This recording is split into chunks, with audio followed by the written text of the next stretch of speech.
Hi friends, today we'll talk about how to fix or how to solve the problem of keeps lagging on Picsart. To know how to fix or how to solve keeps lagging on Picsart, you should just go to settings.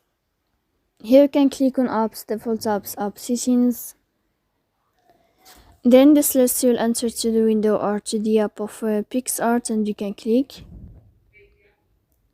After that you can click on first stop and you can click OK. Here we'll enter to the window of storage.